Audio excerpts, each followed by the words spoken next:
WCBI News at 10 starts now.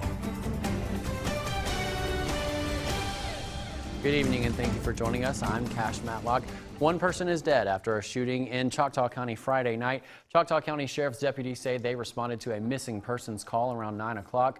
When they arrived at a residence on Seaward Road, they discovered the body of a 38-year-old African-American male. Coroner Keith Coleman said the victim suffered multiple gunshot wounds. The victim's body was transported to Pearl for an autopsy. MBI, the Choctaw County Sheriff's Department, and the Choctaw County Coroner are investigating the incident. As of right now, there is no suspect in custody. We're going to have more information on this as it becomes available. The search for a missing man in the Golden Triangle continues tonight. 31-year-old Corey Bond was last seen leaving an apartment on Stark Road on November 12th. The Starkville police say Bond's last known location was on Highway 82 East, heading towards Columbus or West Alabama. He's believed to be traveling in this Nissan car. SPD tells WCBI it is still actively investigating the missing person's case and receiving support from other agencies. If you know where Bond is, call Starkville Police. That number is 662-323-4131. Well, Thanksgiving means travelers will be piling into the car and taking a trip to be with friends and family. Gas prices this Thanksgiving are projected to be pricier at the pumps than it has been in the last 5 years. According to a new report, our DeAndrea Turner has more on the story. One of the busiest times on the road all year, Thanksgiving, and drivers should not expect a dip in prices at the pump. Gas Buddy tracks fuel prices around the country and projects the national average to be its highest since 2014, which was $2.79. The average gas price around Thanksgiving in 2015 was $2.05. In 2016, $2.13. In 2017, a whopping $2.53. And in 2018, $2.55. This year's gas prices only went up by a penny. But the average price in Mississippi is $2.20, which is below the national average. In Columbus, the average is $2.29. Yolanda Nelson is a Michigan native, but is driving to the Gulf Coast for Thanksgiving. She says she's not too concerned about gas prices. This is like, yay! Because if I was going home, it would be a lot different in price. James Davison will be traveling between Birmingham and Mississippi for Thanksgiving, and gas prices isn't slowing him down either. It's a short drive, so I think I was going to spend the gas money one way or the other. It's all within a few cents, so it's not a huge difference. Well, one way to save on gas this Thanksgiving is to fill up your tank on Monday. The most expensive day to fill up will be Friday. Great weather all through the day today down in Winston County and Louisville. All blue skies, not a cloud anywhere to be found. And temperatures felt really nice as well. But now that the sun has set, we're starting to cool down just a little bit. We're already down to 34 in Starkville, 35 in Columbus, 42 in West Point. I think everybody in general is on their way down into the mid-30s, 35 for our low in Columbus. But some of those outlying areas could certainly see a frost or a freeze. Tomorrow, absolutely picture-perfect day once again, but rain is back. I'll tell you how that impacts your holiday plans coming up in just a few minutes. Cash? Thank you, Trevor.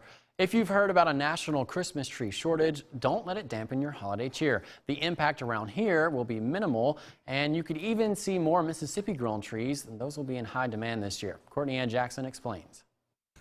Don Kazari Jr. has been growing Christmas trees in Hinds County for nearly 20 years. Let's say a tree like this right over here. There are a lot of variables that go into keeping up the supply, and it takes time to get them ready to sell. But this tree right here might be 6 years old. A tree right next to it, 2 years older. Weather-wise, this year's periods of drought after good rainfall won't impact the Kazari supply for several years, but it was enough for them to lose some of the younger trees that didn't have established roots yet. One right down there, see, it's about probably at least 3 years old. The nationwide shortage of Fraser firs isn't making an impact here, but some other southern growers typically supplement their crop with those Fraser firs.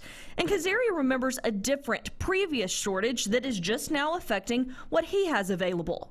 I realize that part of the reason we have a lot of the blue ice is because one year we could not get a lot of Leland, so we ended up having to pay a lot more for the blue ice. Some advantages to getting a homegrown tree. Turns out the trees most commonly grown in our state have less chance of what some say is the most annoying part of the real deal. These are like no drop needle trees, and they will drop, but they'll be after Christmas. Above all else, he says it's the experience that can't be replaced. A lot of tradition, a process, and you cannot buy this if you go and have a fake tree or if you go to a tree that's pre-cut. Well, it was an opportunity for people to get some Christmas shopping done and enjoy family-friendly activities. Downtown Tupelo Main Street Association held the annual Christmas open house. Merchants were open this afternoon and offered specials for shoppers. Kids were able to get their photos made with the Grinch at Gumtree Museum. Santa and Mrs. Claus were at Tupelo Hardware. Well, today in Columbus at Three Sisters Pie Company, members of the community learned about the Tennessee Tom Bigby Waterway and what it has to offer. WCBI's Tyler Hull was there and has more on the story. Sunday was the 7th installation of Dr. D's Brain Jam. They have discussed several topics over the past 7 months. However, things were different this time. I am always excited about Brain Jam, but the thing that I'm most excited about today is that it's our first Brain Jam that is focusing on local information and the Columbus area in particular. The Tennessee Tom Bigby Waterway is a 234-mile man-made waterway. It runs through the heart of Columbus. Ranger Randy says that the waterway is full of opportunities. It's full of recreational opportunities. It has awesome wildlife mitigation projects from when it was created to today to try to help endangered species, help get rid of invasive species, and then the navigation section at our office works really hard to keep the waterway open. Tyler Hull, WCBI News. The waterway was built in 1984 and cost nearly $2 billion. Thanksgiving is right around the corner, and that means a lot of people will be in the kitchen. Coming up on Mom to Mom, some tips on how to keep the smaller people out of the kitchen. Stay with us. You're watching WCBI News at 10 p.m. with Cash Matlock. Well, Thanksgiving is coming up, and that means lots of cooking. But if you have little ones running around the house, it can be hard to keep them out of the kitchen. Here's this week's Mom to Mom with some helpful tips. Today on Mom to Mom, we're going to teach you a fun Thanksgiving game to keep your kids out of the kitchen. We're going to play Stuff the Turkey. Now, I found this really cool game on Kid Friendly Things to Do blog, and it's really a lot of fun, and your kids will play it for days and days and days. So it's simple. All you need is a large brown paper bag, some tissue paper, and a small brown paper bag, stapler, and of course your glue gun. Let's get started. First, we're going to start with a large paper bag. You're going to want to take the top edge and fold it down about 4 inches. We're going to pinch the bag, then fold it over kind of like a present, and then staple it. Then you're going to do the exact same thing on the other side. Next comes the turkey legs. Now we get a small paper bag, wad up any kind of paper that you have lying around the house and stuff it in there. Then you grab your white tissue paper for the booties. We're going to twist it up in the shape of a turkey leg, kind of like you see at the fair.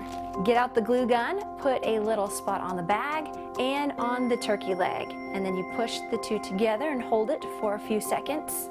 Repeat all that for the second side, and then you're done.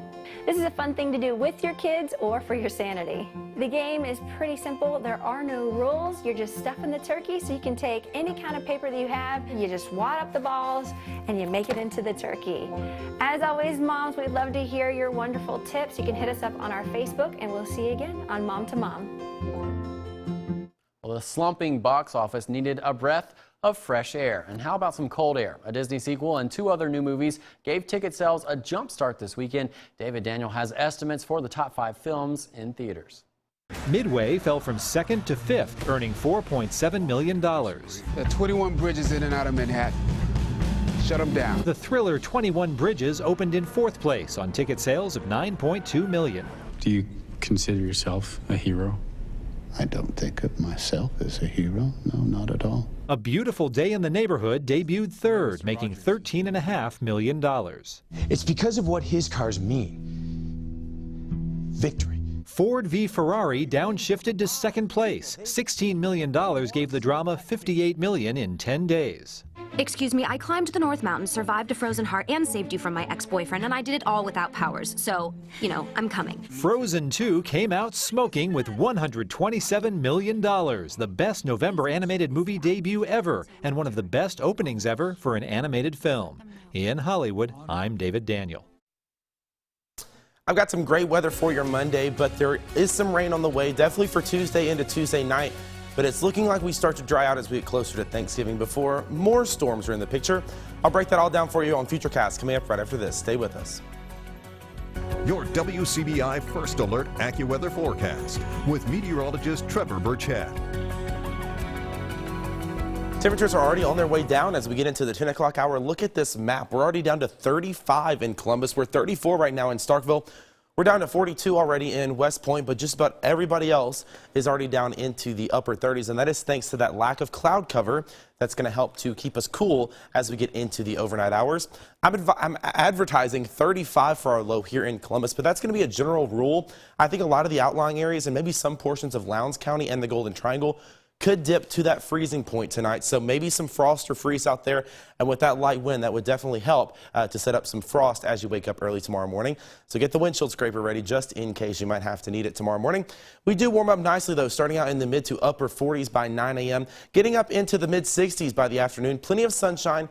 Maybe a little bit more in the way of cloud cover than we saw today, but still an absolutely gorgeous day, and you want to enjoy Monday while you can, because after that, we kind of go downhill from there. We've got a 50% chance for rain on Tuesday, still holding firm with that 20% chance through the week, and then back up to a 60% chance on Saturday when our next storm system is going to move in. So we'll start out Futurecast Tuesday morning at 10 a.m. Again, Monday, not much to talk about, but some showers to start off Tuesday. Not much in the way of activity, though. It's going to be very isolated in nature all through the day on Tuesday. But as that cold front and low pressure system get closer, we could see some heavier showers, maybe a storm or two start to form as we get into the dinner time hour. So this is 4 o'clock. Some storms just starting to form right there along the Mississippi River. And as this cold front gets even closer, this is 7 o'clock now. Notice starting to get into the western portion of our area. I think the best chance for any storms are going to hold off until after sunset, say around 9 or 10 o'clock. This line's going to come through. No severe weather expected out of this one. Maybe some heavy rain, maybe a couple of rumbles of thunder out there as you start to head to bed on Tuesday night. And we're going to have another round come through early Wednesday morning once that cold front passes through. And you see that setting up there right around 4 a.m. So if you're an early riser, you might hear some rumbles of thunder. As our model is suggesting here, a little bit of lightning along and south of Highway 82 as you start off Wednesday morning. The good news is all this is going to clear out of here pretty quickly, and we should be in for a generally nice day on Wednesday aside from just a few sprinkles in the morning. Thursday also looking nice, mostly cloudy with just a few sprinkles here for your Turkey Day. If you're traveling off to the north and west, though, definitely a chance for some rain showers along and north of I-40, say Memphis, Little Rock, much of Arkansas, seeing some of that rain activity on Thursday. And that is associated with our next system that we're tracking. So this is Friday evening now, 5 o'clock. Notice that we're dry here in the Golden Triangle and in West Alabama, but this cold front's going to start to push in here into the late night hours of Friday and into Saturday, and that's going to bring us some more chances for showers and storms through the day on Saturday. So some showers possible on Tuesday. Just to recap, better chances for storms is overnight Tuesday into Wednesday. Wednesday, Thursday, and Friday, though, overall looking pretty nice. Better chances for storms going to come back into the picture, though, on Saturday, more so later in the afternoon, high of 71. Temperatures knocked back down, though, into the 50s for Sunday under a mostly sunny sky. So for the folks heading into work tomorrow, definitely want to grab that jacket. Yeah, it's going to be a chilly one to start out for sure. And then you may want to switch that jacket for a rain jacket. Rain jacket and Tuesday. Umbrella. Tuesday afternoon, you'll definitely need the umbrella and the rain jacket. All right, well, thank you, Trevor. Yep. Well, sports is coming up next. Courtney, what do you got for us? Cash, just one final basketball game in November for the Mississippi State men, trying to bring home another win from the Myrtle Beach Invitational. Back to Starkville. I've got those highlights when we come back. WCBI Sports with Courtney Robb. Mississippi State splitting its first two matchups in the Myrtle Beach Invitational. One more opportunity for the Bulldogs to bring home another win as well as take third in the November tournament. With that being said, let's get to Myrtle Beach. The first half is where we kick things off. Guard Tyson Carter Throwing it to forward Reggie Perry on the wing, knocks down the three-point bucket. MSU goes up 5-0. Few possessions later, MSU back on offense. Perry finds Carter out in the corner, pulls up the Trey corner shot, knocks it down. MSU takes a 10-3 lead. Later, middle of the first half, Perry driving inside. The pump fake for the mid-range J gets it to go. MSU rolling 20-9. And it was the Reggie Perry show all day long, folks. Under 10 in the first. Perry off the fast break finishes with the one-hand jam. Bulldogs leading 24-11. Turned into a dunk contest after that. Under 5 before the break. Carter keeps the ball in play. Finds guard DJ Stewart to guard Robert Woodard for the dunk. MSU goes up 33-15, and under a minute and a half to go. Stewart with the slam off the assist from Carter. MSU up 38-21, and right before the break, Woodard from downtown gets it to go. State taking a 41-23 lead. They get the win 81-56, improving to 6-1 on the season. Tyson Carter with a double-double, finishing with 19 points, 10 assists, and 4 rebounds. Here's the upcoming schedule for both the men and women of Mississippi State. The women back in action tomorrow. That's Monday. Mississippi State taking on Marquette in Milwaukee. 7 p.m. that tip-off time. I haven't seen anything for where you can watch that game. You might have to tune into the radio for that one. If you're looking to catch the men, again, you'll have to wait a minute. The Bulldogs return home, however, not until December 5th. So that's a Thursday. That matchup to Louisiana Tech will be at 7 p.m. Ole Miss men's basketball picking up the team's first loss of the season at 16th ranked Memphis this weekend. Memphis coming away with the 87-86 win, a heartbreaker. Senior guard Breein Tyree leading the way with 24 points, 4 rebounds, and 4 assists. My gosh, everybody. Just got tripped up, kind of like the 6 turnovers that Tyree had himself. The Rebels now with a 4-1 overall record. Next up, Ole Miss heads to Brooklyn, New York for the NIT tip-off.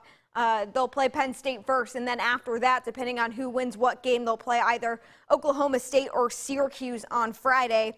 The Ole Miss women staying in Oxford this weekend. The Rebels snapped a 2-game losing skid and picked up the dub at home. The final 76-53 against Louisiana Tech. Transfer guard Deja Cage leading the way with 30 points. An outstanding performance from Cage. The Rebels will host Sam Houston State Tuesday at home. Win number 5 in the books for Mississippi State. The Bulldogs picked up the crucial win Saturday, beating Abilene Christian 45-7. Now it's time for the most important game of the entire season for the Bulldogs. The Egg Bowl, of course. Just 4 short days from now, Ole Miss will come to Starkville. This year, not only is the Golden Egg on the line, but so is bowl eligibility for both teams. As MSU finished another weekend throwing under 250 yards, MSU head coach Joe Moorhead looking for more consistency in this team's pass game heading into the final regular season week. Continue to evolve, and the passing game continues to improve. It'll be more representative of what the system has been over the years, and it's been incremental, sometimes slow process, but you see flashes of it. I don't think it's for a lack of ability. I think it's for a lack of consistency. I don't make the schedules, or I'm not involved in that decision-making process. So they have the luxury of having a bye week and a bunch of days to get ready, and we're coming off a short week, so it is what it is. We're not going to complain, not going to make excuses. We're going to go in tomorrow, watch this tape real early in the morning, grade it, and then we're going to move on and start our game plan. Folks, it is Sunday. Sunday means football. The Saints hosting the Carolina Panthers earlier today. Those highlights when we come back.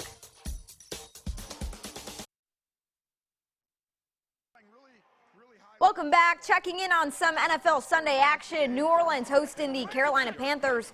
First quarter, Saints running back Latavius Murray with the ball. Finds some room, and into the end zone he goes. Touchdown for the Saints. They go up 7-0. Under 7 in the first. Saints punting. The ball hits a Panthers leg. Ends up being recovered by New Orleans, so the Saints able to take over from there. That ensuing drive for the Saints. Quarterback Drew Brees scrambling out. Throws. Traquan Smith, the receiver, wide open. A 13-yard touchdown. Saints up 14-0. Panthers able to strike back before the end of the first. Quarterback Kyle Allen with the deep ball to receiver DJ Moore, a 51-yard touchdown pass. The extra point no good, so the Panthers cutting it 14-6. Under 3 to go in the first. Breeze throws to receiver Michael Thomas, a 15-yard pickup. Saints forced to kick a field goal. New Orleans up 17-6 when 3 seconds in the half left. Allen to running back Christian McCaffrey, touchdown for the Panthers. It'd be 17-15 at the break. New Orleans holding on to get the 34-31 win. Saints improved to 9-2. New Orleans plays the Falcons on Thursday night. That's it for sports. We'll have more for you when we come back. Everyone has a talent of their own, and today is the day for you to proudly display it. November 24th is Celebrate Your Unique Talent Day. The day is for showcasing any talent, big or small, quirky or not. To celebrate the day, all you have to do is share it with someone, family, friends, or in this case, coworkers. Aww, how sweet. How kind. All right, so tell me, what are your hidden talents? I can actually juggle 10 balls at once. Oh, yeah. Oh, interesting. I wish I could. I wish. My hidden talent is that I can work all the time and not get as much sleep, and I'm still amazing. Thank you guys for joining us. We will see you tomorrow.